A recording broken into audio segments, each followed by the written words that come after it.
Masih semangat ya? Ya, masih semangat. Semoga tetap semangat dan eh, selalu lancar di dalam menerima materinya ya. Oke, selanjutnya kita akan masuk ke yang namanya lambang palang merah, bulan sabit merah, dan kristal merah atau biasa disingkat lambang. Kenapa? Karena itu kan sebagai ciri khas atau identitas kita sebagai organisasi atau sebagai anggota di dalam palang merah ataupun bulan sabit merah ataupun kristal merah. Nah, kenapa kok muncul lambang? Jadi ada suatu filosofi atau cerita.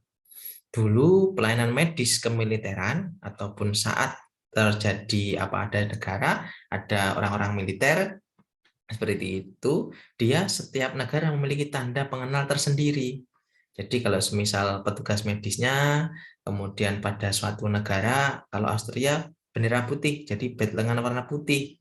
Kemudian kalau Prancis adalah badge lengan warna merah, sedangkan Spanyol adalah badge lengan warna kuning seperti ini. Nah, dari beberapa perbedaan ini ternyata, jadi kayak logikanya itu begini. Ketika misalkan Austria melawan Prancis begitu ya. Austria dia berperang, dadang-dadang. Kemudian Prancis dia juga berperang, tembak-tembakan dan sebagainya. Nah, tahunya pasukan di Austria yang berwarna putih ini kalau petugas medis dia pasti bed lengannya putih. Jadi tahunya kalau semisal posisi dia sebagai petugas medis bed lengannya warna putih. Dia tidak mengerti apakah bed lengan warna merah, kuning itu ada. Ternyata ketika pasukan di Austria dia membombardir tembak dan sebagainya kepada Prancis, dia melihat ada orang yang memiliki bed lengan warna merah. Dia nggak ngerti, pokoknya dia sebagai musuh kan begitu. Ternyata dia sama-sama petugas medis, cuma yang diketahui oleh prajuritnya dari Austria atau tentara di Austria bed lengan yang warna putih, sehingga mereka saling bunuh, saling tembak-tembakan. Kenapa? Karena saling-saling nggak ngerti, sama-sama tidak mengerti. Dari beberapa perbedaan ini ada merah, ada putih, ada kuning dan sebagainya, maka disepakatilah suatu lambang namanya. Jadi diadopsi lambang yang tadi sudah disampaikan bahwasanya adopsi dari bendera Swiss. Secara detail bahwasanya lambang itu menawarkan status netral, dengan demikian menjamin perlindungan dari organisasi kita. Status netral berarti menuntut diadopsinya satu lambang, tidak boleh lebih. Kenapa? Karena netral. Kemudian Konferensi Internasional tahun 1864 memilih lambang palang merah di atas dasar putih, yang tadi dalam konferensi internasional yang pertama yang diinisiasi oleh Komite 5 itu disepakati bahwasanya palangnya itu berwarna merah dengan latar belakang putih. Jadi menghargai dari eh, Bapak Henry Dunant itu sendiri. Lambang palang merah merupakan kebalikan dari bendera Swiss sebagai penghormatan terhadap negara Swiss, di mana Swiss adalah tanah kelahiran dari Henry Dunant.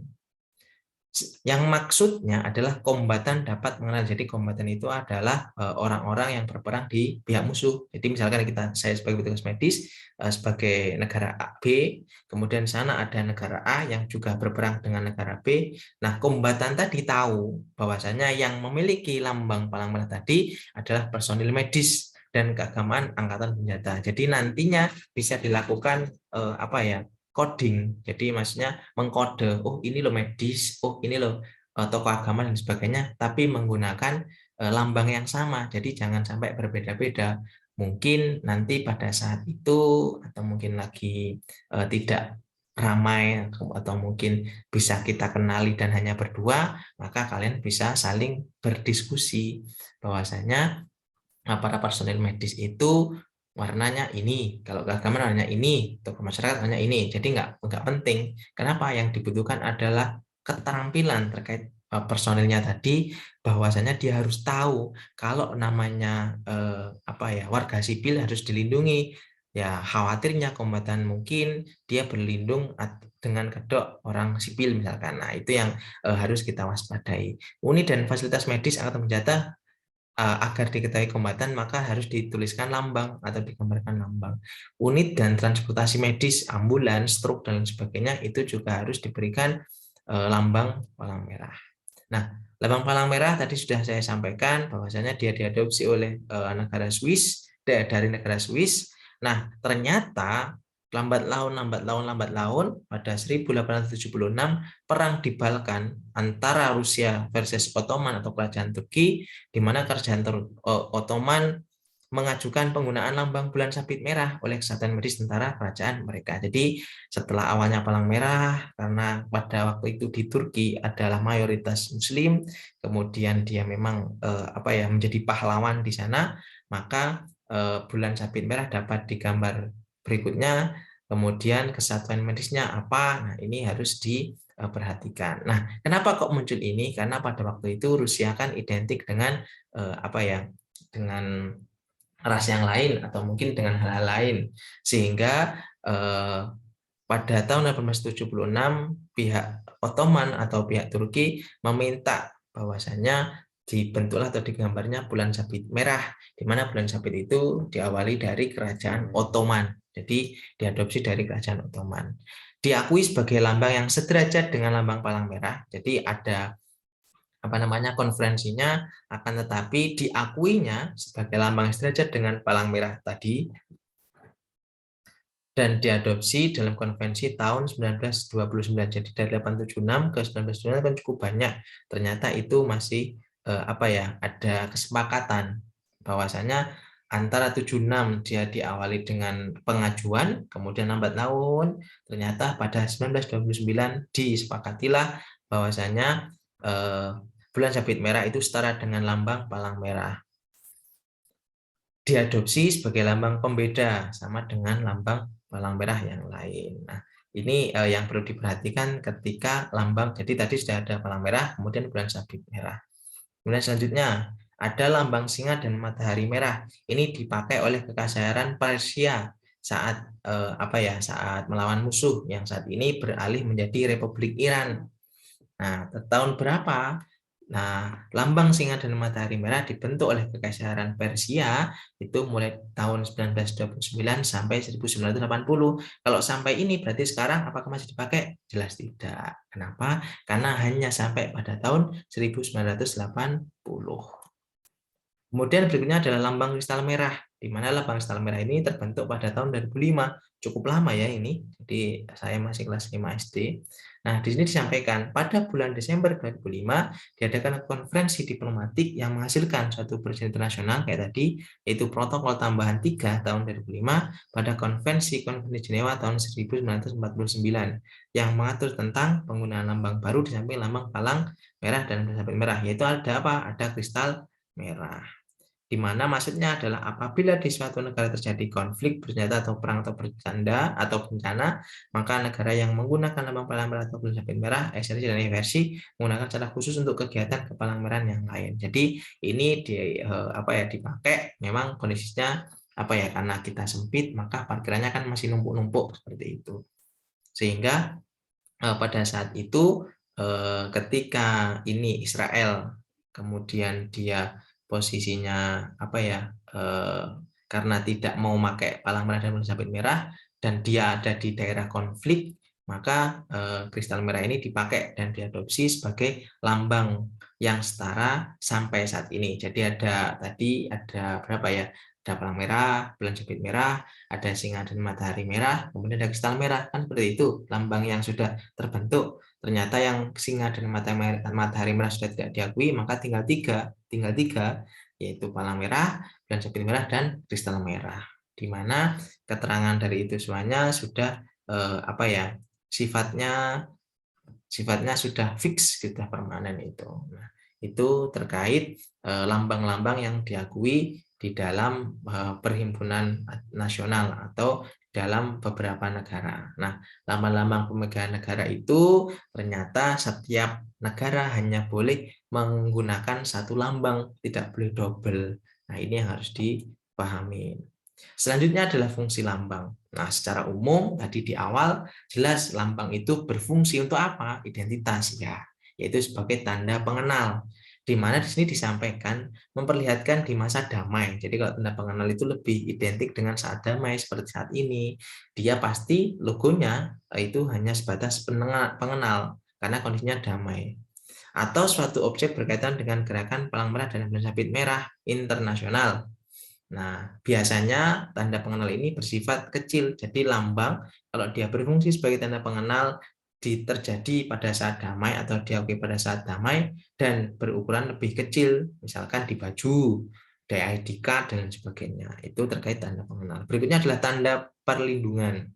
Jelas kalau tanda perlindungan itu terjadi di daerah konflik, apakah daerah bencana dan sebagainya. Kenapa? Karena harus terlihat dari jarak jauh. Karena kalau tidak terlihat, kita bisa jadi korban, tertembak, dan sebagainya. Maka pengelambang itu disebut atau berfungsi sebagai tanda perlindungan. Biasanya berukuran lebih besar karena agar dapat terlihat dari jarak jauh. Sehingga itu yang perlu diperhatikan. Nanti kalau semisal ada kita pakai seragam dan sebagainya, berarti yang kecil saja karena sebagai tanda pengenal. Tapi kalau mau gede-gede, mau besar, berarti nanti berfungsi sebagai tanda perlindungan. Nah, ini tanda pelindung, berarti kan besar ya, besar ukurannya meskipun dipakai orang, ukurannya cukup besar dibanding ya tanda pengenal. Jadi mulai dari gedung, kendaraan, bahkan kalau malam kalau perlu dikasih lampu, kan begitu. Ada kendaraan militer tapi hanya berfungsi atau bertugas untuk membawa orang yang terluka, makanya dikasih logo palang merah. Begitu juga helikopternya seperti itu. Ini kayak palang merah Indonesia di negara kita, ada Komite Internasional Jenewa, berarti ada ICRC seperti itu. Ini yang di kendaraan itu sebagai apa? Perlindungan toh. Kenapa? Karena gede-gede semuanya. Seperti itu, bahkan mulai dari kalau kendaraan dari kanan, kiri, depan, belakang, bahkan sampai atas pun juga harus digunakan. Kenapa? Karena ada yang menggunakan helikopter kan. Itu harus diperhatikan. Nah, ini gedung seperti itu. Lambang atau tanda palang merah ataupun bulan sabit merah yang berfungsi sebagai tanda pengenal ukurannya relatif lebih kecil dan terutama dipakai di masa damai. Nah, tadi yang sudah sampaikan di atas, ini tanda pengenal. Jadi kecil-kecil tanda pengenal. Kenapa? Hanya mengenalkan, oh ini sebagai anggota PMI, seperti itu misalnya. Nah, setelah ada fungsi lambang, ada juga namanya penyalahgunaan lambang. Nah, kenapa kok lambang disalahgunakan? Banyak. Ibaratnya kan ada oknum di sana. Di sini disampaikan kategori penyalahgunaan lambang itu ada 3. Yang pertama adalah peniruan atau imitasi, kemudian yang kedua adalah penggunaan yang tidak tepat atau usurpation, kemudian pelanggaran berat atau grave misses, dan perbuatan curang, perfidae.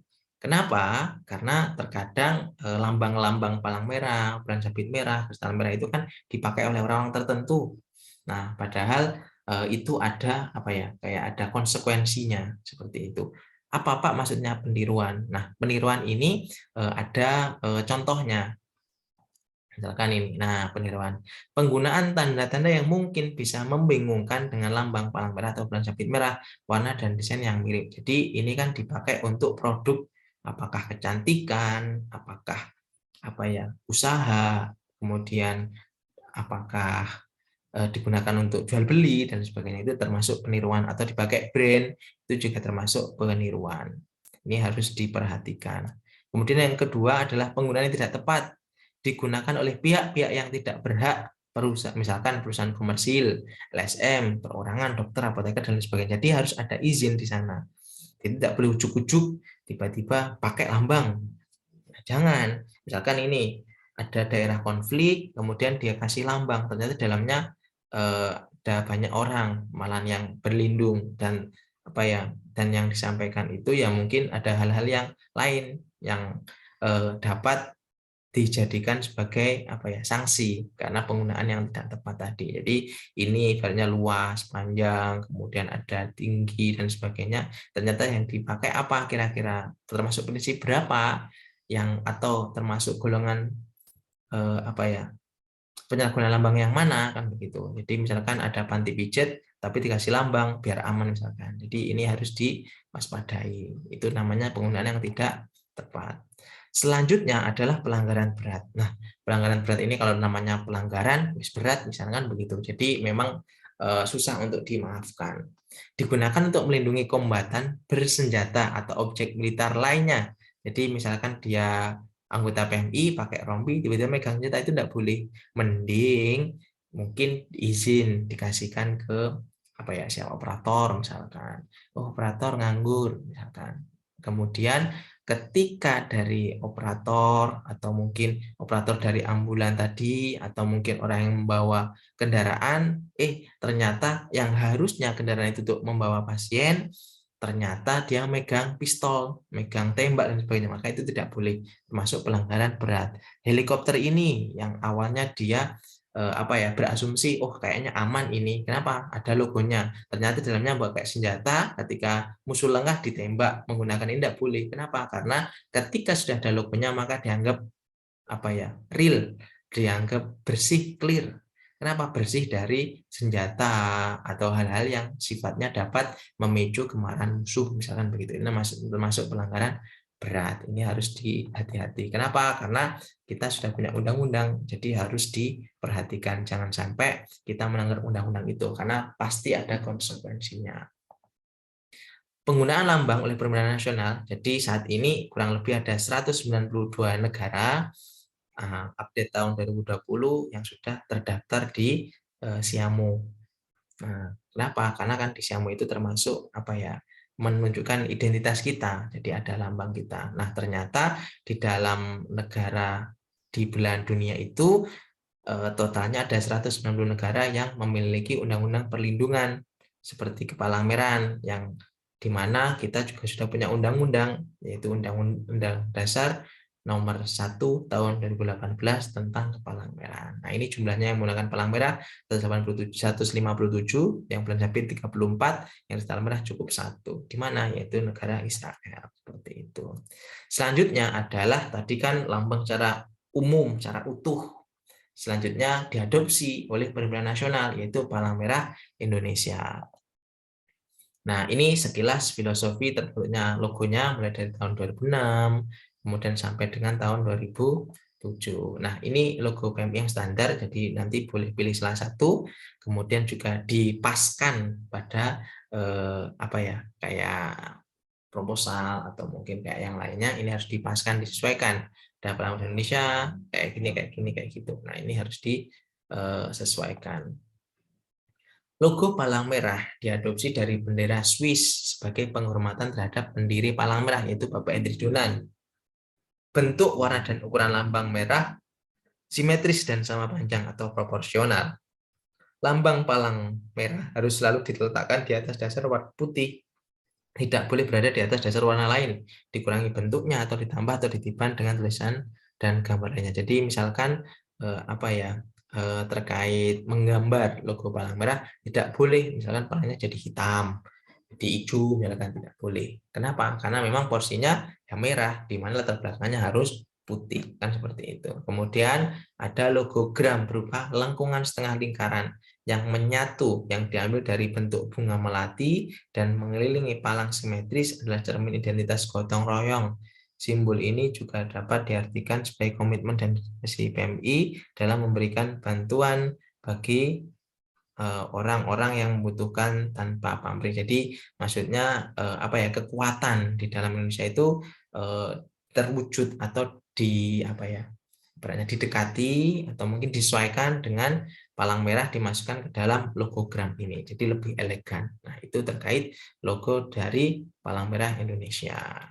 Nah, silakan nanti dipahami terkait lambang-lambang apa saja, yang 4 tadi yang masih berlaku berapa, itu silakan dipahami dengan baik.